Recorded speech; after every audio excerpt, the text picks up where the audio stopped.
According to breaking reports, Iran just fired 2 intermediate-range ballistic missiles directly at Diego Garcia. That is the joint US-UK military base in the middle of the Indian Ocean, one of the most strategically important bases the United States has ever operated. America has run bombing campaigns from that island for 2 decades straight, and no country has ever attempted to strike it. Iran just did, on roughly day 21 of this war. Diego Garcia sits 3,800 kilometers from Iranian soil. Iran's declared maximum missile range was 2,000 kilometers. That is less than half the distance. One missile failed mid-flight. A U.S. Navy destroyer fired an SM-3 interceptor at the second. Neither struck the base. But whether they hit is not the story. Iran's own state media confirmed the strike and advertised it. They said the range of their missiles is beyond what the enemy previously imagined. For 10 years, they said 2,000 kilometers was the limit. On Friday, they doubled it.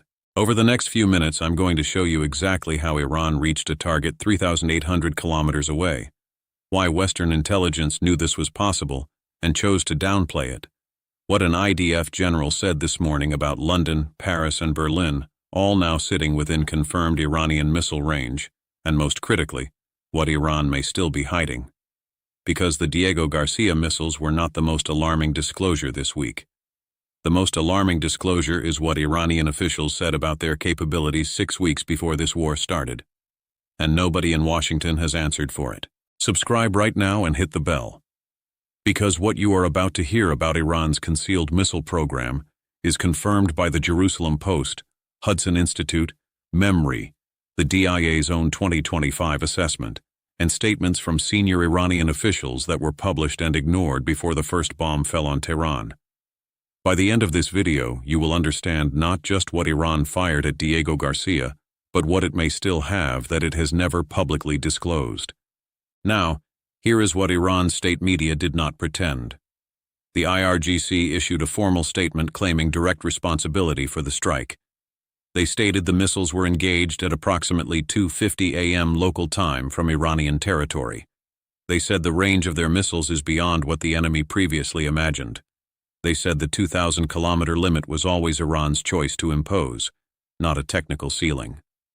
Iran's IDF counterpart confirmed it independently. IDF Chief of Staff Lieutenant General Eyal Zamir stated publicly on Saturday. Just yesterday, Iran launched a 2-stage ballistic missile with a range of 4,000 kilometers toward an American target on the island of Diego Garcia. These missiles were not intended to hit Israel. Their range reaches the capitals of Europe. Berlin, Paris, and Rome are all within direct threat range. And former IDF Air Defense Chief Brigadier General Kochav went further in an interview with the Jerusalem Post on Sunday. He said London, which sits approximately 4,400 kilometers from Tehran, should be added to that list. He explained that the Diego Garcia launch used a 2-stage satellite-like launch process, the same technology Iran has been developing for years under the cover of its space program. He said the launch had doubled the demonstrated capability overnight, and he said this: trajectory physics means these missiles can strike from any azimuth, north, east, west, or south, rendering the directional origin irrelevant. Consequently, London, Paris, Berlin, and every other European capital now lie within credible Iranian reach. This escalation fundamentally alters the threat calculus. The Middle East is no longer a geographically contained theater. IDF spokesman Nadav Shoshani put it on X directly. Just 3 days before the war, the Iranian regime said they do not possess long-range missiles. Today their lies were exposed once again, when missiles were fired 4,000 kilometers away from Iran. They hope to lie their way into becoming a force that can terrorize the world. We did not buy it. Drop a comment right now. Iran told the world 3 days before this war started that it had capped its missiles at 2,000 kilometers. On day 21, it fired at a target 3,800 kilometers away. Tell us what you think was the point of that 10-year diplomatic cover story, and what else it may have been covering. Now here is what Iran told the world before the first bomb fell. And this is the part that should have been on the front page of every newspaper in the world in January and February 2026, and was not.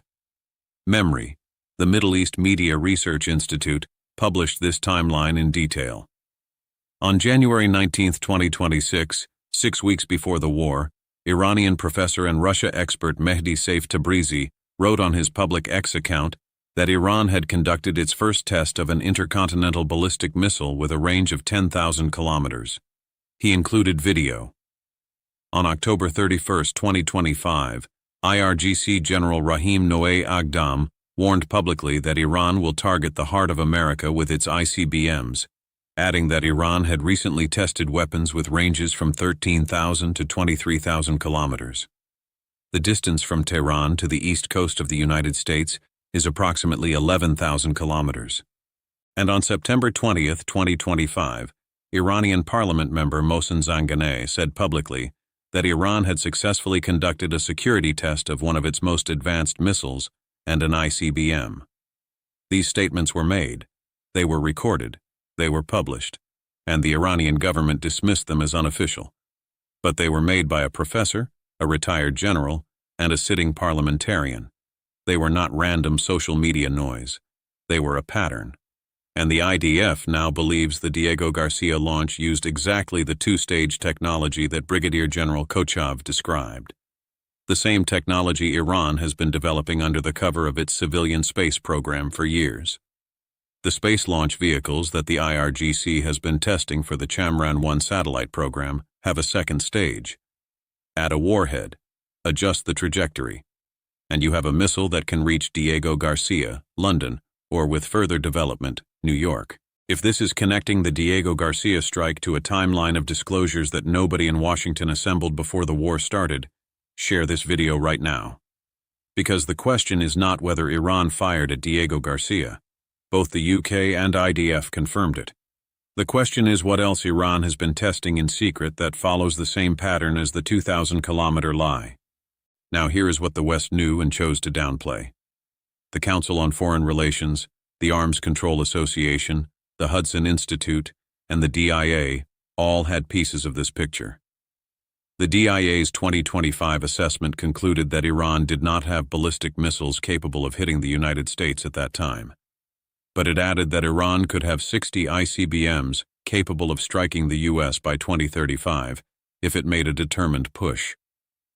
The 1999 U.S. National Intelligence Estimate had predicted an Iranian ICBM threat by 2015. It did not materialize by 2015. But the Hudson Institute's analysis this week, written before the Diego Garcia strike, described Iran's space program as providing IRGC cover to pursue ICBM development. It described China as a critical enabler of Tehran's ballistic missile production ambitions. And it confirmed that Iran's ambition to develop Mir-Vs, multiple independently targetable re-entry vehicles that allow a single missile to carry several warheads each aimed at a different target, is a documented ambition, even if not yet a demonstrated capability. Tom Caraco, who directs the Missile Defense Project at CSIS, told NBC News after the Diego Garcia strike that the capability is not surprising.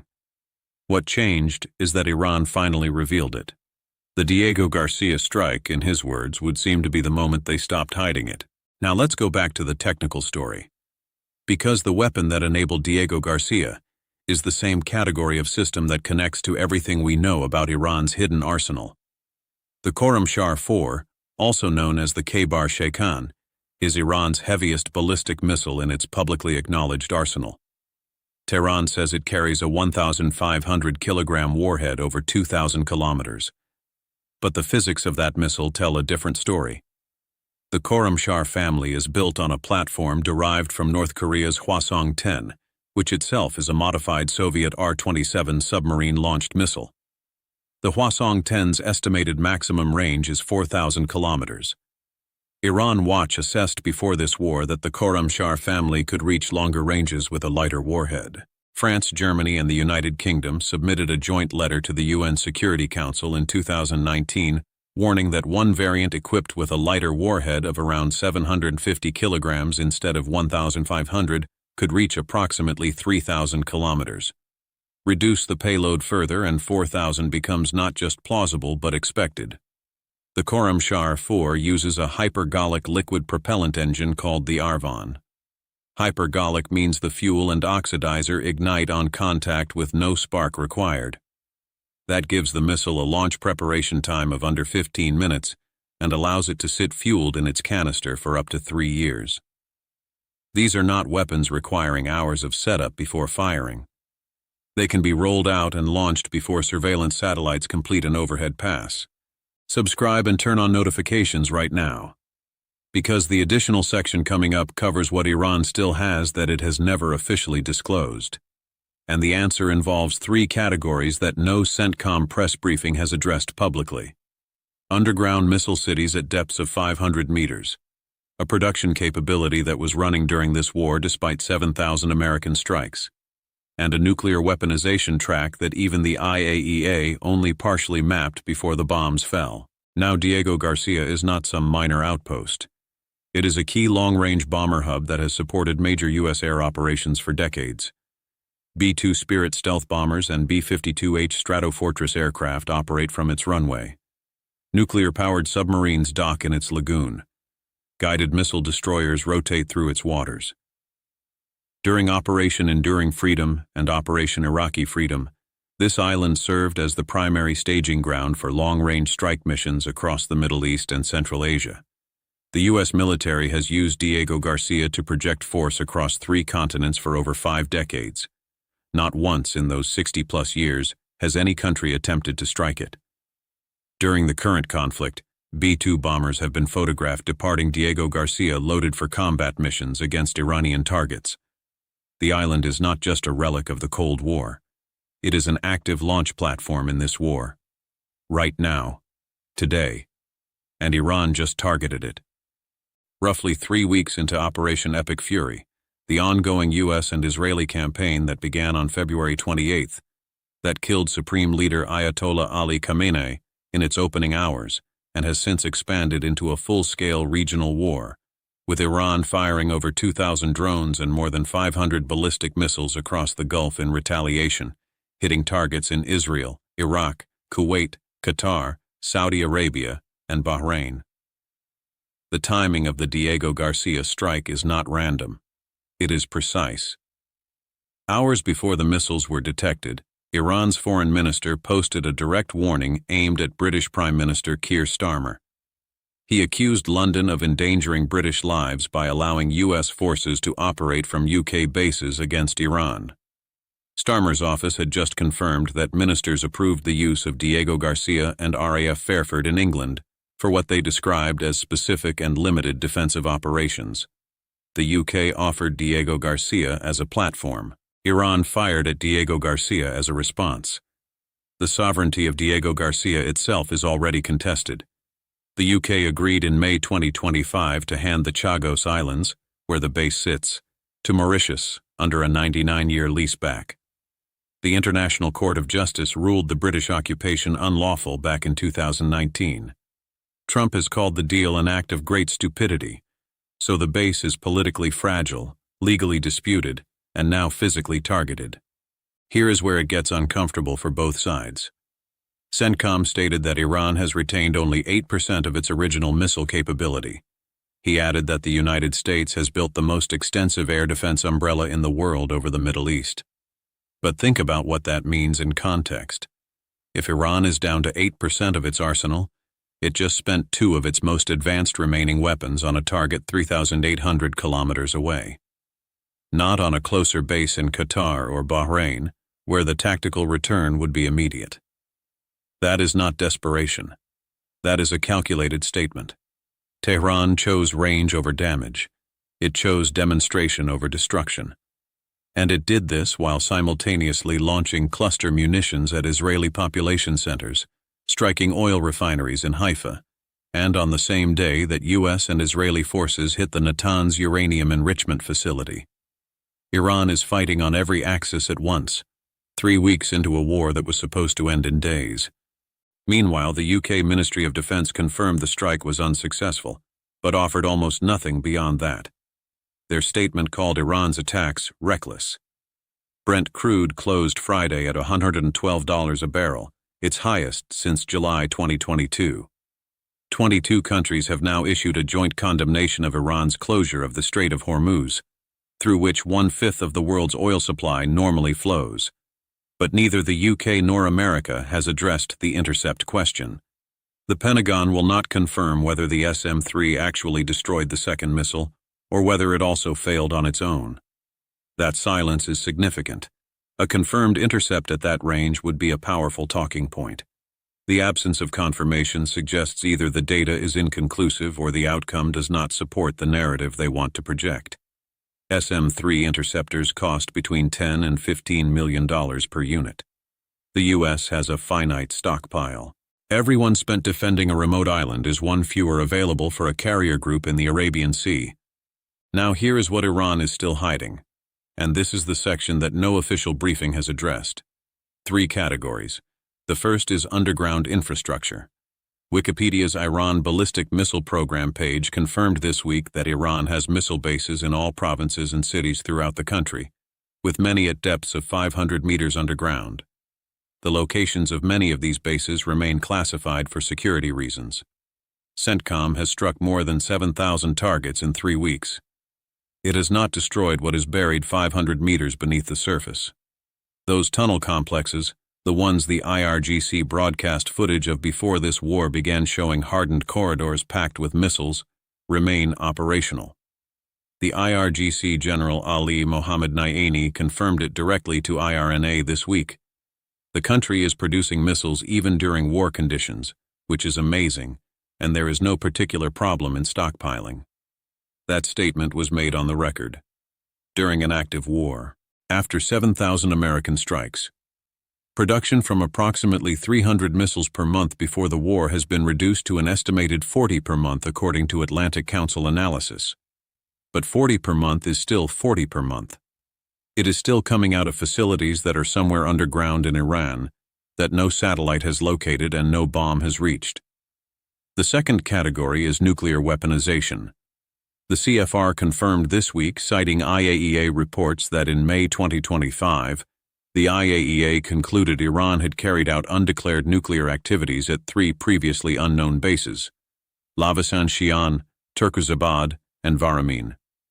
3 facilities that the IAEA did not know existed until the May 2025 report. If Iran had 3 undeclared nuclear activity sites the IAEA only discovered in 2025, the question of what else is undeclared is not rhetorical. It is operational. The third category is the ICBM gap. The ICBM threshold is 5,500 kilometers. Iran just demonstrated 4,000. The gap between Friday's demonstrated range and what qualifies as intercontinental is 1,500 kilometers. Brigadier General Kochav told the Jerusalem Post directly, "If Iran has mastered a 2-stage launch capability into space, it would not be difficult to extend the range of an ICBM once multi-stage technology has already been developed." That is a former IDF air defense chief describing the technical path from Friday's demonstration to a missile that can reach the United States as an engineering step, not a generational leap. Here is the Trump ultimatum that arrived the same weekend. Trump posted on Truth Social on Saturday threatening to obliterate Iran's power plants if the Strait of Hormuz is not fully reopened within 48 hours. Iran responded immediately. Iranian military spokesperson stated, "If Iran's fuel and energy infrastructure is attacked by the enemy, all energy and information technology infrastructure and desalination plants belonging to the United States and the Israeli entity in the region will be targeted." Obliterate versus obliterate. Ultimatum versus counter-ultimatum. Both made publicly.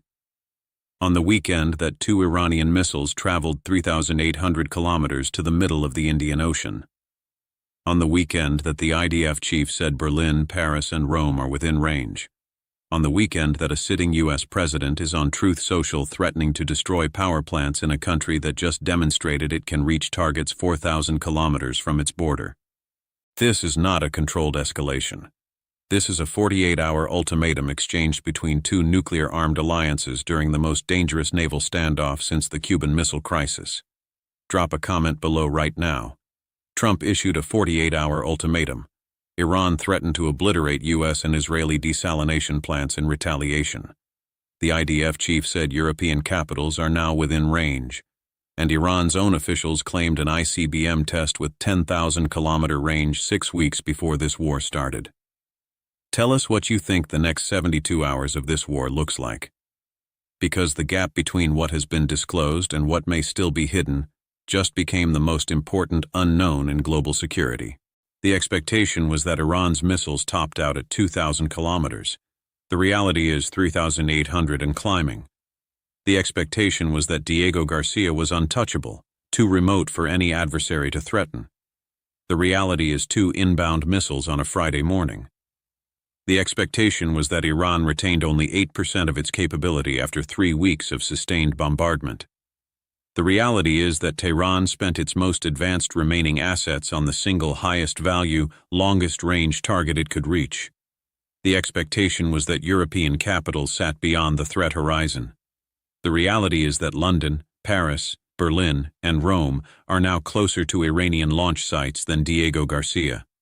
And the expectation that the 2,000-kilometer declared range was a real technical ceiling rather than a diplomatic cover story was shattered by a missile that traveled nearly double that distance on a Friday morning while the world was sleeping. The declared range was a lie for 10 years. The 3 previously unknown nuclear sites were a lie until the IAEA found them in 2025. The missile that traveled to Diego Garcia was a lie that was traveling before anyone had publicly confirmed the capability existed. So 2 IRBMs fired at a base 3,800 kilometers from Iranian soil, confirmed by the Wall Street Journal via multiple U.S. officials. UK Housing Secretary Steve Reed confirmed it on BBC television. IDF Chief of Staff Zamir named European capitals within range. Former IDF Air Defense Chief Kochav added London. Iran's state media boasted. Brent crude at $112. The Strait of Hormuz at near-zero transit. Natanz hit the same day. A 48-hour ultimatum from the U.S. president. A counter-threat from the Iranian military. 22 nations condemning the blockade. And not one government in America, the UK, or Iran has answered the only question that matters now. If the declared range was a lie for 10 years, and 3 nuclear sites were undisclosed until 2025, and an Iranian professor claimed a 10,000-kilometer ICBM test 6 weeks before this war, and IRGC generals were describing ranges of 13,000 to 23,000 kilometers in October 2025. What else is sitting in those 500-meter deep tunnel complexes that 7,000 American strikes have not reached? And as that number starts with a 5, and Europe starts recalibrating its missile defense architecture for a threat it was told did not exist, and the 48-hour clock on Trump's ultimatum starts running. The answer to that question may arrive before this war ends, in a form nobody publicly planned for. If you made it to the end of this video, you now understand why the Diego Garcia missiles are not the story. The story is the pattern. The 2,000-kilometer lie. The 3 undisclosed nuclear sites. The ICBM claims from Iranian officials 6 weeks before the war. And the 500-meter deep tunnel complexes that are still producing 40 missiles a month inside a country that has absorbed 7,000 American strikes. Subscribe. Share this with someone who thinks the Diego Garcia strike was a military failure because the missiles did not land. And drop a comment below. Because 1 missile fell short. 1 was intercepted. And the IDF Chief of Staff is telling Europe its capitals are now within range. The Strait of Hormuz is at near-zero transit. The 48-hour ultimatum is running. And somewhere in a tunnel complex 500 meters beneath Iranian rock, the next missile is already being fueled.